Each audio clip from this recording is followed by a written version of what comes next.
It's Leo to Adebayo. Mm, mm, mm, mm, mm, mm, mm.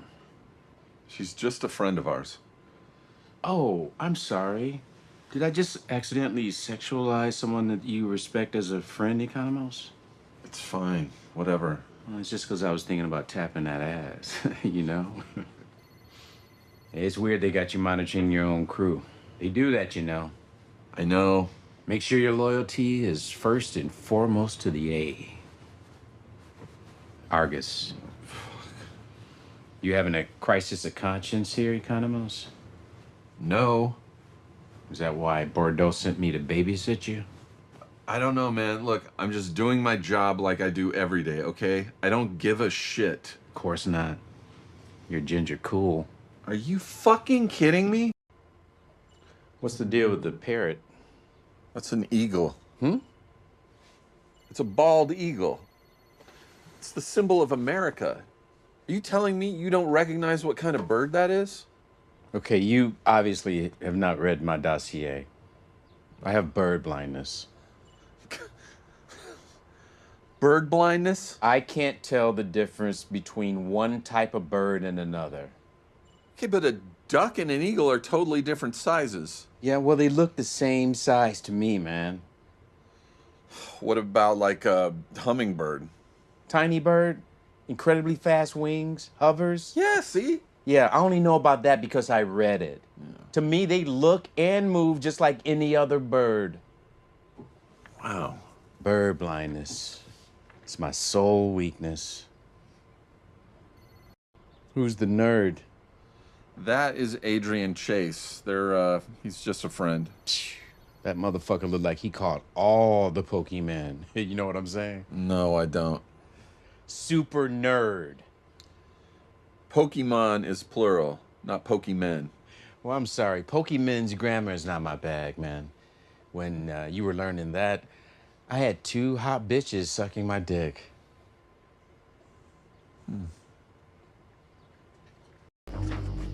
All right, Mexicali, you take your gadget, scan for any anomalies you find throughout that house. Pony boy, don't let him out of your sight. Titties, I want you to take the front door. Encino man, you take the back door. Got it? Yeah, but not the fucking names, dude. You can't just call us that. Where do you think we are? Fucking Berkeley? How else am I gonna remember you? You know what? You just got demoted. Your new name is barely legal. Fuck off, man.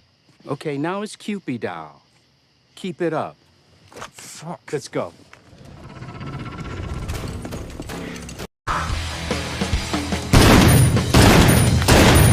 Cupid!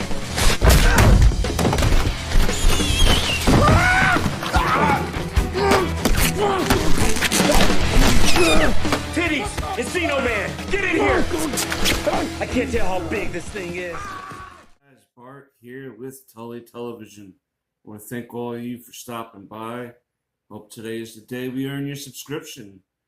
I also want to remind all of you who are stopping by, whether you're newer viewer or not, you've been around for a while or not, remember how awesome and amazing and how worthy you are of life, of fun.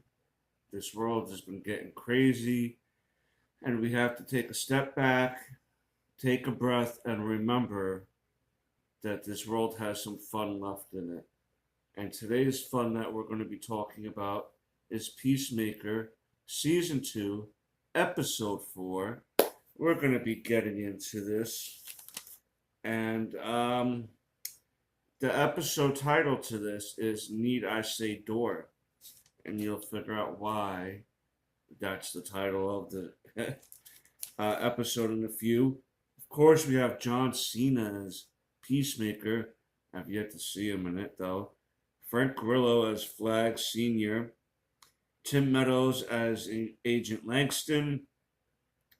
Freddie Stroma as Vigilante. Daniel Brooks as Leota. Steve Agee as Economos. Robert Patrick as Augie, Chris's dad, Peacemaker's dad. Jennifer Holland as Harcourt, Michael Roker as Red Saint Wild, Newt Lee, as Judo Master, Now we pick up where the last episode left us at, right? Where Argus is coming to Chris's house. Chris is just coming back from the other reality to do a little recovery, um, so to speak. The house is a mess. He's blaming it on Eagly until he's realizing that what caught his attention was bullet holes in his ceiling of his bedroom. And then he comes out, he sees Eagly trying to eat a pack of Oscar Mayer bologna out of the refrigerator. Chris is trying to get him to stop. Economos was able to secretly text him to say that Argus is on their way now, which prompted him to leave. Economos basically, he is stuck in a hard position because he is an agent. He doesn't want to quit, and when he gets threatened with being fired, he freaks out. But at the same time, they're hunting his friend, and maybe he feels like working on the inside is better than not. At least then he can warn him. But I'm having a sneaking suspicion by the end of this season, he's not going to be working for Arcus much longer. Let's see. Oh, dude. So what they do is when they go into Chris's, when they start going into Chris's house to try to open the door, we see Economos being teamed up with Red St. Wild, played by Michael Roker. Dude, most of what I've seen this actor in, he is gold. This character of Red St. Wild, he has a thing for bald eagles, okay? And when he was given a chance to hunt down Eagly, he took it, and he had Eagly in his sights. But Economos, from behind, pushed him and was able to knock him out because he hit his head on a rock. And then Eagly was able to fly away. When he comes to, he asks what happened, and he's like, "Oh, there was a second eagle that came, and it just was wild." And Red Saint, Red Saint Wild is like, "Oh, that's impossible. They're solitary creatures."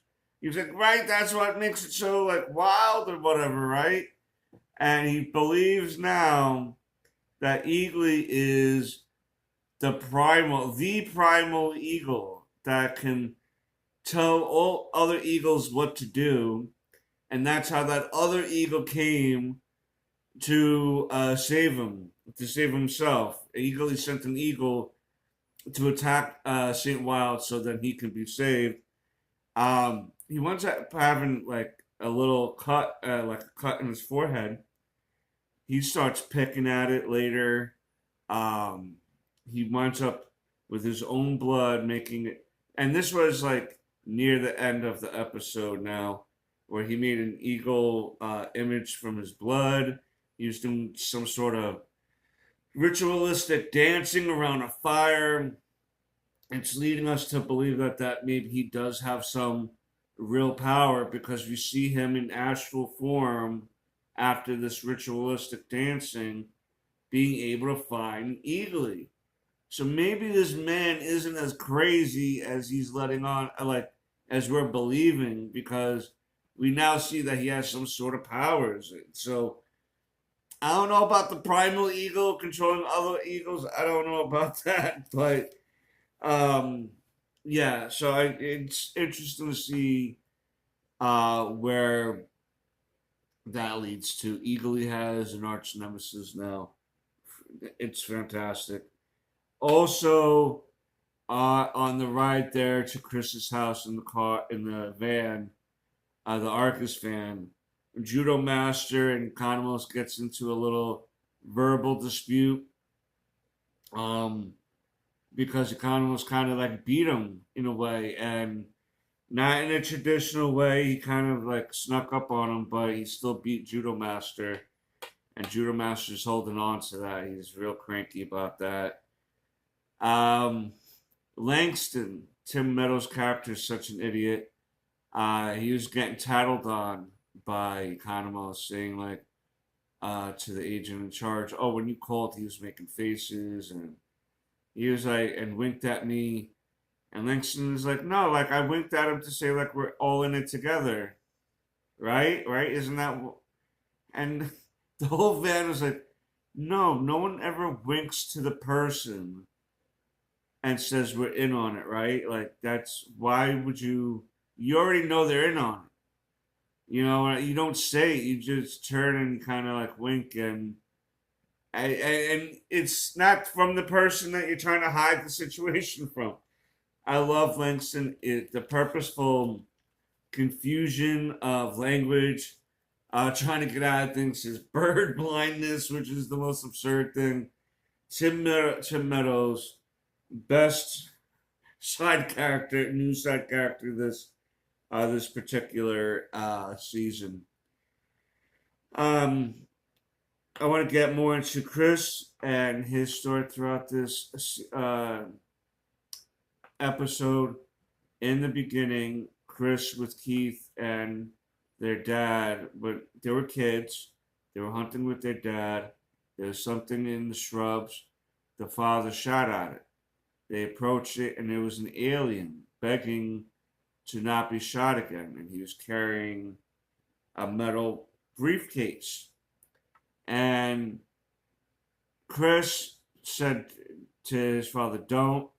His father struck him and said, "Don't you question me or tell me what to do." And he winds up shooting the alien and taking him out.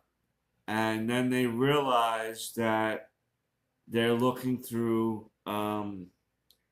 The official name of it is the Quantum Unfolding Chamber, and they're looking into the doorway of that, into where like it all converges, you know, that where you can actually walk through around and maybe go into other doors. Chris had asked Leota to pick him up because of being chased by Argus. And as he's running through the forest, he has a fight with Judo Master, a rematch, if you will. And yeah, John kicks his ass. I mean, John Cena. Chris, because I can't see John Cena anyway. Chris kicks his ass and winds up falling on him and kind of making him unconscious. And then that's when he was able to meet up with Leota and tell her everything that was going on. She's still skeptical because of the fact that he was seeing his father after he had killed his father last season. She's thinking he's suffering from PTSD, maybe, or like some sort of visual schizophrenic episodes where you're seeing images that aren't really there. She's trying to believe him to not upset him, but she's still a little leery about what she's hearing until near the end. So what happens now is Chris and Leota are in a cabin that was owned by Chris's father. All right. What they're going to do there is use this metal briefcase looking thing that they ended up taking from the alien all those years ago and make the door go from in Chris's house to into this cabin with this device. But he hasn't done it in so long, he hopes that he can remember how to do that. So Argus then does not get access to inside of this place outside of time and space. You know what I mean? And Economos at the same time, while in Chris's house with Argus, as again Leota and Chris are in the cabin trying to make the door go from Chris's house to the cabin, Economos is trying to distract from opening the door as long as possible until finally they're like, just open the door, jerk. And at that same time was when Chris and Leota were successful in getting the door from there to the cabin. When they call Flag Senior to tell him what's going on, that it's just a closet, he knows there's something more to it. And what he winds up doing is going to Carhart and trying to recruit her to bring to bring Chris in, to bring Peacemaker in. And we know that she is on the fence with him as it is because of her relationship with Rick and her understanding where Chris was coming from, but there doesn't seem to be much more understanding than that. You know what I mean? And so what Rick Flag Sr. is doing is telling her she's blacklisted from all intelligence agencies unless she helps bring Peacemaker in. And if she brings Peacemaker in, the man who loves her, you know, even though she may not love him like that, he's still under the assumption they're friends, right? So she's being asked to use their friendship to bring him in, to betray him. And this goes to how John has been feeling ever since a child, feeling isolated, feeling betrayed, doing things he never wanted to do that leads to people's deaths. And he sometimes thinks he's doing the right thing when he's really not. And that's where the confusion for him comes in. He wants to start fresh because he feels like no one's ever going to accept him for who he is, no matter what his motivations are. He feels isolated in this world. So he wants to go to a world where people love him. The woman that he loves, he actually loves him back, even though it's not the same woman. There's a lot to unpack for him.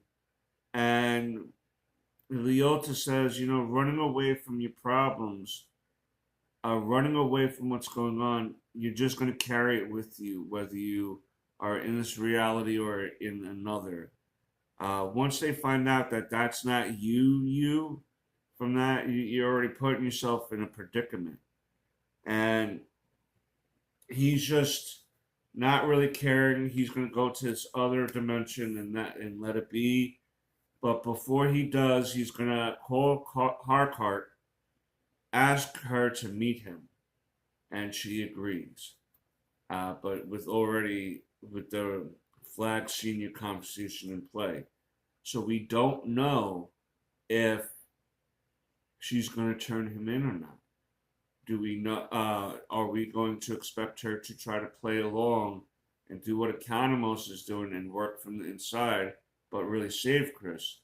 We won't know. There's only 3 more episodes of this season, and we're approaching the end game now. You know, to that degree, we did get a little vigilante appearance here about again how he's Chris's best friend because he was already in the dimensional thing, but yeah, that was only a couple moments.